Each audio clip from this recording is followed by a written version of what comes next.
Non, mais faudrait que Sam, ben, Yvon devrait lui faire ça dans la caméra de photo.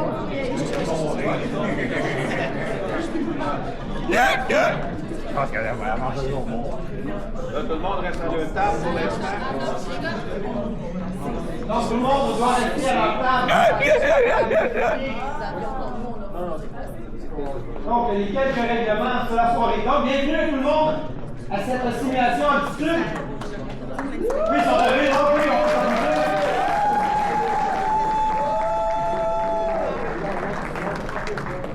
Donc, ce soir, vous n'êtes plus nécessairement une couleur, mais bien une entreprise de fabrication d'avions et d'hélicoptères en papier.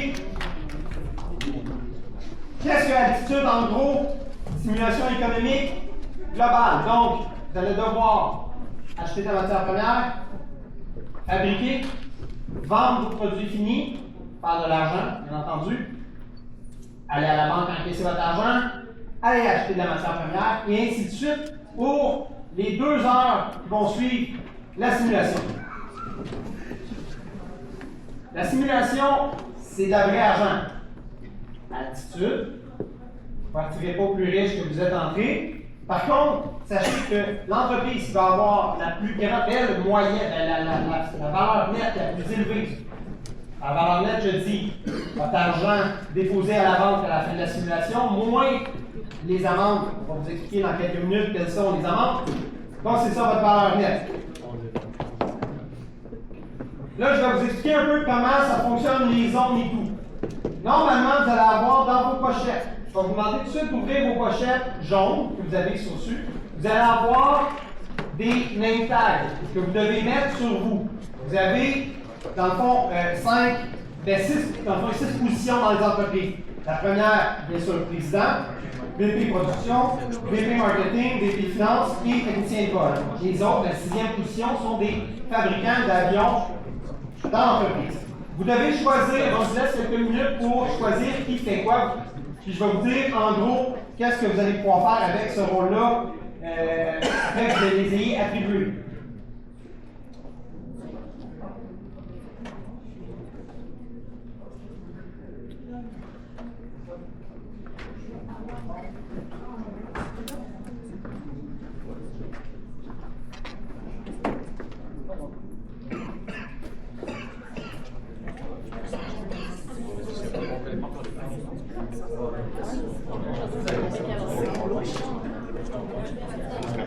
Mais non, mais parce que genre, ils prennent tout l'argent qu'ils te donnent pas de change. Puis ensuite,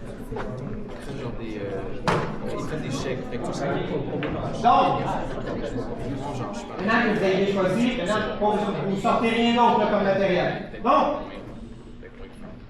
les VP Finances vont pouvoir, bien entendu, se présenter ici à la banque Sogec du Québec. Vous avez 2 guichets, les guichets dans le fond identifiés au nom de vos entreprises. Vous ne pouvez pas aller à l'autre guichet. Très important de respecter celui qui est attribué à votre entreprise. Vous pouvez déposer les chèques, les échanger par des dépôts, des retraits. Vous pouvez faire tout ça à la banque. Oui, je vais vous expliquer, il y a des zones à respecter. Il y a des lignes, je vais y arriver après. Les VP production vont pouvoir ici s'acheter des matières premières de 2 compagnies. La compagnie Tachi Modélisation et la compagnie Polycorp, qui sont 2 compagnies, une compagnie canadienne et une compagnie asiatique. Ensuite, quand vous allez avoir produit vos avions, les VP Marketing vont pouvoir venir ici accompagner, bien sûr, les techniciens de vol, venir vendre les produits. Vous allez devoir choisir entre ProModel et Micromod. Donc, une compagnie de Québec, une compagnie de Montréal. Bon, cette année, vous allez voir que vendre nécessite quelques détours. Bien important de respecter les lignes. Parlant des lignes, vous devez respecter, donc, vous voyez ici, on a une zone VP, donc VP Marketing. Vous avez la zone Tech pour se rendre à l'arrière.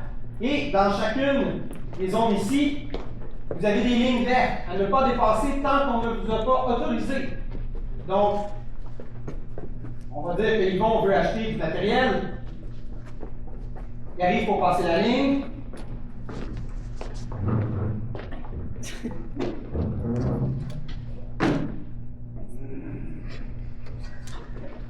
Donc, il n'était pas autorisé, il n'avait pas le name tag VP de production. Le policier va lui donner une amende pour non-respect de la zone. Très important, donc, d'avoir le bon name tag. Vous devez attendre que la compagnie vous invite à s'approcher de la table. J'avais oublié, au côté de la zone de la banque, vous avez la zone de test, qui est exclusivement réservée aux techniciens de vol. Dans vos prochaines zones, vous allez voir, il y a une carte quota qui vous permet d'entrer 4 fois dans la zone et d'en sortir. Après ces 4 fois, à chaque fois que vous voulez rentrer, il y a un prix. C'est 100 $. Donc, utilisez vos cartes entrée-sortie à bon escient.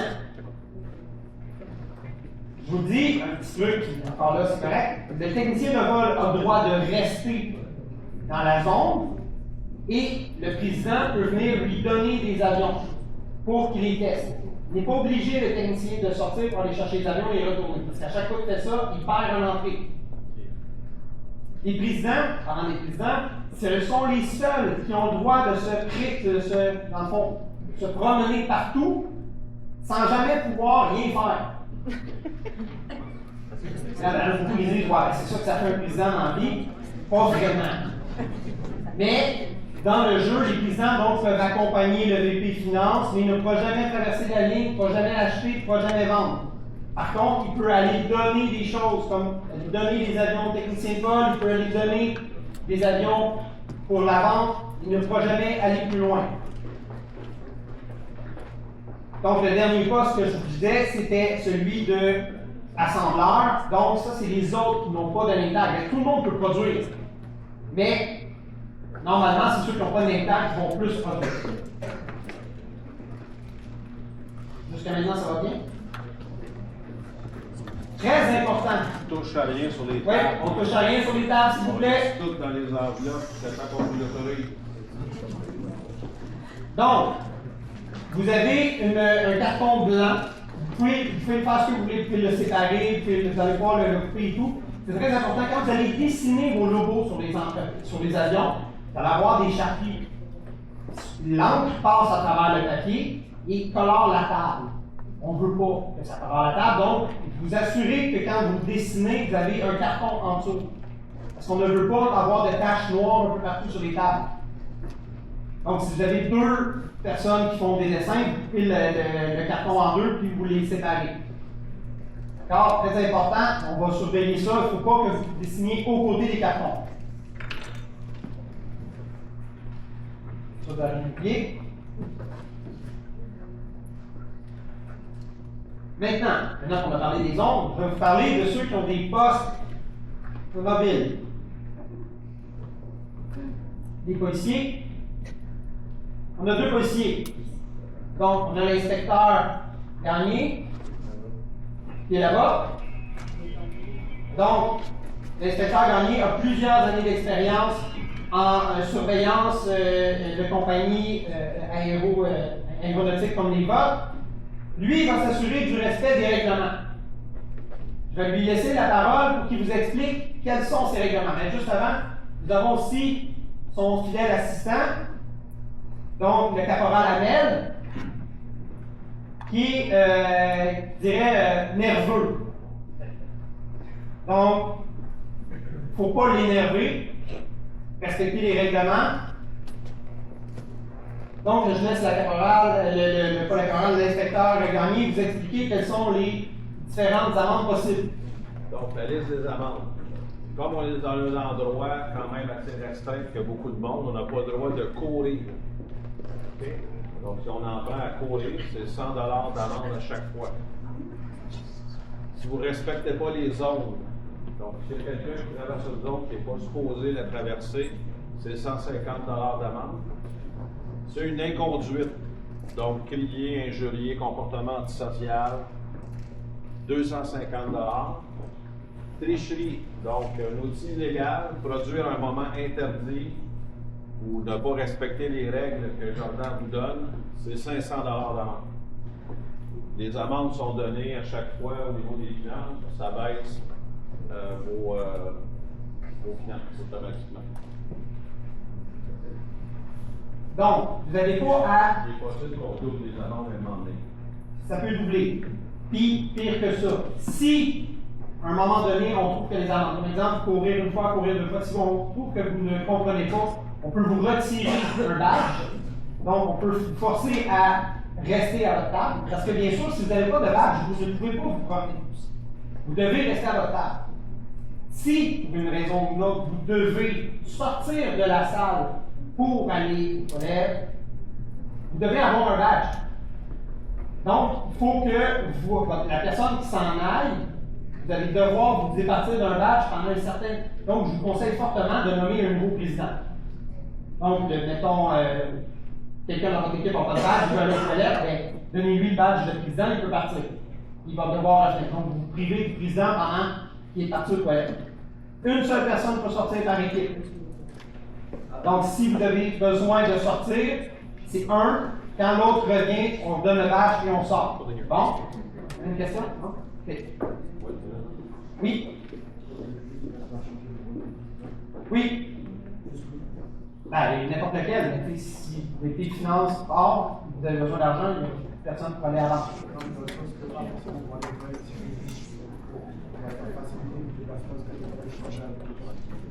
Je ne comprends pas de facilité de déplacement. Vous avez le droit de changer tant que vous voulez entre vous. C'est pas parce qu'un a le rôle de finance qui reste finance tout le long. Mais c'est le finance qui peut aller à l'avant.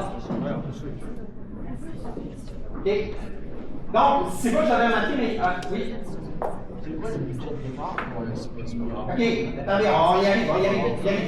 OK, là, on est dans les amendes. Si jamais on trouve qu'on exagère, on peut même prendre un membre de votre équipe qui est en défaut et qu'on trouve qui est. On peut même le mettre en prison pendant un certain nombre de minutes. Donc, on va vous priver d'un élément de votre équipe pour le mettre en prison. Ça veut dire que c'est une force de production de moins. Oui? Si quelqu'un avec un badge est en prison, il n'a pas donné son badge avant d'y aller? Non. Une fois qu'il est arrêté, donc il part en prison avec son badge. Fait que si votre VP production part, vous ne pouvez plus acheter de matière première pendant qu'il est en prison. Oui? Ça dépend. C'est moi qui décide. Non, vous ne pouvez pas payer pour le faire sortir. C'est le temps. Fait que, n'essayez pas, dans d'autres termes, n'essayez pas de dire « Hey, je vais aller en prison, ça a l'air cool ». Parce qu'on peut vous laisser là 2 minutes, 5 minutes, 10 minutes. La prison, c'est vraiment parce que, normalement, vous avez exagéré sur... Non. Oui? Oui, eux autres, ça, c'est dans le fond, ça, c'est, dans le fond, les acheteurs de produits finis. Ça, c'est les vendeurs de matières premières, Quand le VP marketing va Oui. obligé avec son...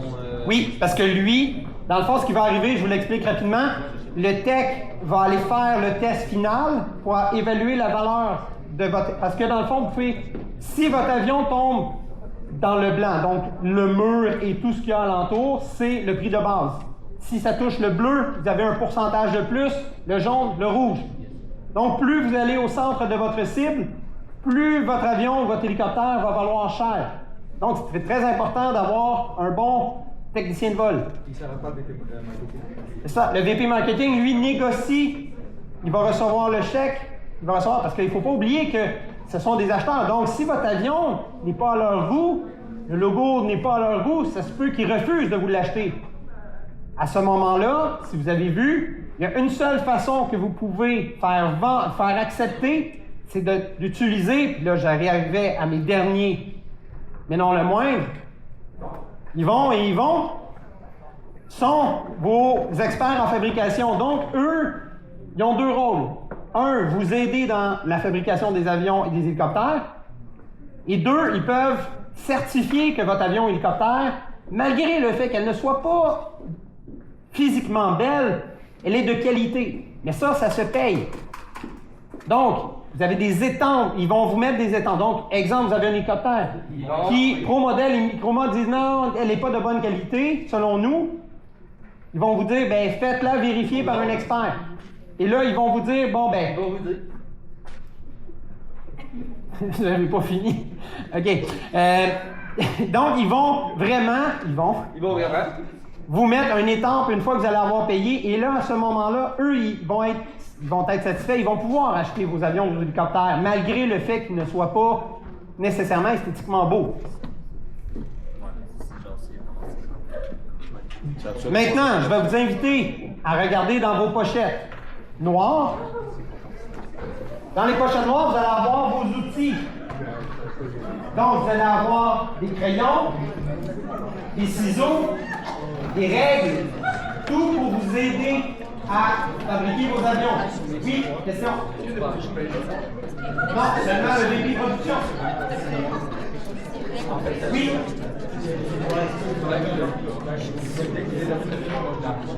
Dans le fond, dans la pochette bleue que vous avez, vous allez avoir un modèle.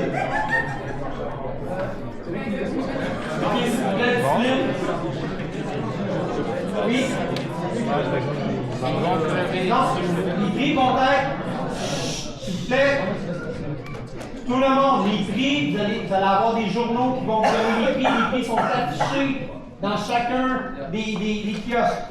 Donc, ce n'est pas, c'est vraiment déterminé par le marché et c'est déterminé par la qualité de votre lancée. Est-ce qu'on passe dans les essayer? Non, une fois que l'acheteur, le gros modèle accepte d'acheter votre avion, vous ne pouvez plus faire le test et dire non, je ne veux plus de la vente, je vais l'essayer l'autre. Donc, dans le fond, une fois que les acheteurs ont accepté de l'acheter, ils l'acceptent aussi au prix qui va être. Oui? Attendez, c'est bon. Donc, là, vous avez ouvert l'enveloppe noire, vous avez vu vos outils. L'enveloppe bleue, vous avez des exemples. Vous ne pouvez pas sortir les exemples pour dire ah, on va le plier. Non, non, non. C'est vraiment juste pour voir qu'est-ce que c'est. Vous allez avoir des experts qui peuvent vous fournir, en échange, bien sûr, d'être monnayés, vont pouvoir vous donner des feuilles exemples. Et si en passant, si vous avez des outils qui ne fonctionnent pas, comme une calculatrice, on en a d'autres en arrière, on peut vous les échanger sans problème. Okay? Donc, n'utilisez pas vos cellulaires. Vous n'êtes pas supposé voir de cellulaire sur les tables. C'est un outil illégal, on ne peut pas utiliser. Dans la pochette jaune, vous allez avoir 15 bons de commande pour la matière première. Si, pour une raison ou une autre, dans la simulation,